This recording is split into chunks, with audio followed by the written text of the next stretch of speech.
Convention പാട്ടുപുസ്തകവും മെത്രാച്ചന്മാരും. Marthoma സഭയിലെ വിവിധ ഭദ്രാസനങ്ങളിൽ കൺവെൻഷനുകൾ നടക്കുന്ന സമയമാണല്ലോ. ലോകപ്രസിദ്ധമായ ഏഷ്യയിലെ തന്നെ ഏറ്റവും വലിയ ക്രൈസ്തവ കൂട്ടായ്മയായ മാരാമൺ കൺവെൻഷനും 2025 ഫെബ്രുവരി 9 മുതൽ 16 വരെ നടക്കും. തിരുവചന സത്യങ്ങളെ പരിശുദ്ധാത്മ നിറവിൽ നിറഞ്ഞ് ദൈവജനത്തിന് വെളിപ്പെടുത്തി കൊടുക്കുന്ന ആത്മീയ ആരാധനയാണ് കൺവെൻഷൻ പ്രസംഗങ്ങൾ. പ്രസംഗത്തിന് മുമ്പ് പ്രസംഗകനും വിശ്വാസജനത്തിനും ജീവിത പുതുക്കവും ആത്മീയ ഉണർവും ലഭിച്ച് ദൈവവചന കേൾവിക്കായി അവരെ തന്നെ സജ്ജരാക്കുന്നതിന് വേണ്ടിയാണ് കൺവെൻഷൻ ഗീതങ്ങൾ ഗായക സംഘാംഗങ്ങൾ ആലപിക്കുന്നത്. ഗായക സംഘത്തോട് ഒപ്പം ചേർന്ന് പാടുന്നതിന് പാട്ടുകൾ അറിയാത്തവർക്കായി പാട്ടുകളുടെ സമാഹാരം പുസ്തക രൂപത്തിൽ അച്ചടിച്ചു നൽകാറുണ്ട്. ഇതാണ് കൺവെൻഷൻ ഗീതങ്ങൾ എന്ന പേരിൽ ലഭിക്കുന്ന പാട്ടുപുസ്തകം. പാട്ടുപുസ്തകത്തിൻ്റെ ചുമതലയുള്ള കമ്മിറ്റിയുടെ ചെയർമാൻ പദവിയുള്ള വൈദികൻ ഭദ്രാസന മെത്രാന്മാരെ പ്രസാദിപ്പിക്കാനും പ്രീതിപ്പെടുത്താനും പാട്ടിലാക്കാനുമായി ഒരു പരിപാടി ഒപ്പിക്കും. മറ്റൊന്നുമല്ല ഇത്. കൺവെൻഷൻ പാട്ടുപുസ്തകത്തിൻ്റെ മുഖചിത്രത്തിൽ മെത്രാച്ചൻ്റെ പടം വെച്ചങ്ങ് പ്രിൻ്റ് ചെയ്യും. എന്ത് പരിതാപകരമായ കാര്യം! തങ്ങളുടെ പടം പാട്ടുപുസ്തകത്തിൻ്റെ മുഖച്ചട്ടയായി വരുന്നു എന്ന കാര്യം മെത്രാച്ചന്മാർ പോലും അറിയാറില്ല.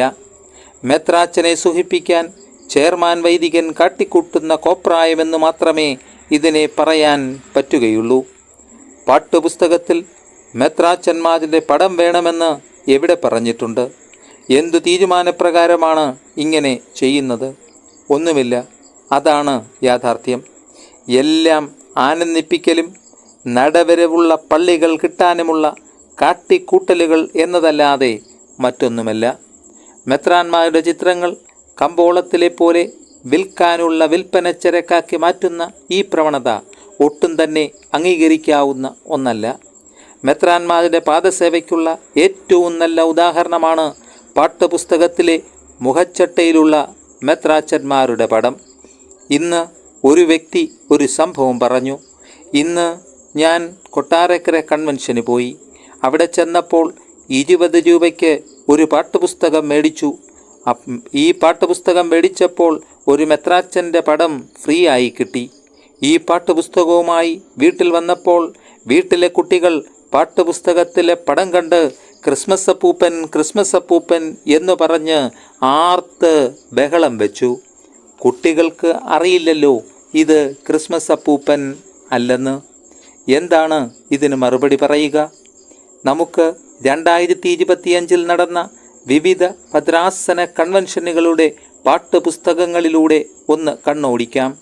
അടൂർ ഭദ്രാസനത്തിലെ പാട്ടുപുസ്തകം, റാന്നി നിലയ്ക്കൽ ഭദ്രാസനത്തിലെ പാട്ടുപുസ്തകം, ചെങ്ങന്നൂർ മാവേലിക്കര ഭദ്രാസനത്തിൻ്റെ പാട്ടുപുസ്തകം, കുന്നംകുളം മലബാർ ഭദ്രാസനത്തിൻ്റെ പാട്ടുപുസ്തകം, കോട്ടയം കൊച്ചി ഭദ്രാസനത്തിലെ പാട്ടുപുസ്തകം. ഇവയൊക്കെ മാതൃകാപരമായി പുറത്തിറക്കിയിട്ടുള്ള നിലവാരമുള്ള പാട്ടുപുസ്തകങ്ങളാണ്. എന്നാൽ തിരുവനന്തപുരം, കൊല്ലം, കൊട്ടാരക്കര, പുനലൂർ എന്നീ ഭദ്രാസനങ്ങളുടെ പാട്ടുപുസ്തകം വാങ്ങുന്നവർക്ക് 1-2 മെത്രാച്ചന്മാരുടെ പടം ഫ്രീ ആയി കിട്ടുന്ന സ്ഥിതിയാണ് സംജാതമായിട്ടുള്ളത്. പാവം മെത്രാച്ചന്മാർ, അവർക്ക് ഇക്കാര്യത്തിലൊരു പങ്കുമില്ല എന്ന് നമുക്ക് വിശ്വസിക്കാം. പാദസേവകരാവാൻ തക്കം പാർത്തിരിക്കുന്ന വൈദികരുടെയും സിൽബന്ദികളുടെയും തരംതാണ പ്രവൃത്തി മൂലം പേര് നഷ്ടപ്പെടുന്നത് മാർത്തോമാ സഭയുടേതാണ്. അപ്പോൾ ചോദിക്കും, പാട്ടുപുസ്തകത്തിൽ മെത്രാച്ചൻ്റെ പടം വന്നാൽ എന്താണ് കുഴപ്പമെന്ന്? നാം ഒന്ന് മനസ്സിലാക്കണം. മാർത്തോമാ കൺവെൻഷനുകൾക്ക് വരുന്നവർ മാർത്തോമാക്കാർ മാത്രമല്ല.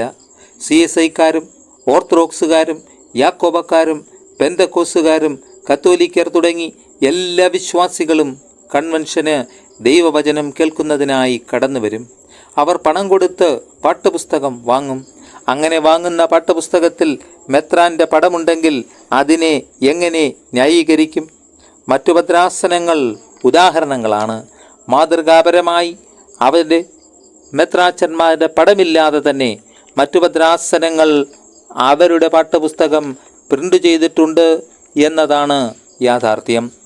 ആർക്കും എപ്പോഴും എവിടെയും ഉപയോഗിക്കാൻ പറ്റുന്ന തരത്തിലുള്ള പുറംചട്ട ആയിരിക്കേണ്ടിടത്ത് മെത്രാൻ്റെ പടം വന്നാൽ അതിൻ്റെ അർത്ഥം എന്താണ്? മെത്രാച്ചന്മാരെ വിൽപ്പനച്ചരക്കാക്കുന്നു എന്നതുതന്നെ. 2 ഭദ്രാസനങ്ങളിൽ തിരുവനന്തപുരം കൊല്ലത്തിലും കൊട്ടാരക്കര പുനലൂരിലും പാഠപുസ്തകം വാങ്ങുന്നവർക്ക് മെത്രാച്ചന്മാരുടെ പടം ഫ്രീ ആയി ലഭിക്കുന്നു. ദയനീയം, പരിതാപകരം. ഈ സ്ഥിതിവിശേഷത്തിന് ഒരു മാറ്റം ഉണ്ടാകണം. കൊട്ടാരക്കര പുനലൂർ ഭദ്രാസനം നോക്കിയാൽ മൊത്തത്തിൽ മെത്രാച്ചനെ കമ്പോളവൽക്കരിച്ചിരിക്കുന്നതായി കാണാം. ഇത് ആരുടെ കുബുദ്ധി? മെത്രാച്ചന്മാരുടെ പടം വിൽപ്പന വസ്തുവാക്കുന്ന ഈ തരംതാണ കച്ചവട വ്യവസ്ഥിതി അവസാനിപ്പിക്കണം. മറ്റു ഭദ്രാസനങ്ങളെ ഇക്കാര്യത്തിലെങ്കിലും മാതൃകയാക്കണം. കേട്ടാൽ നല്ലത്.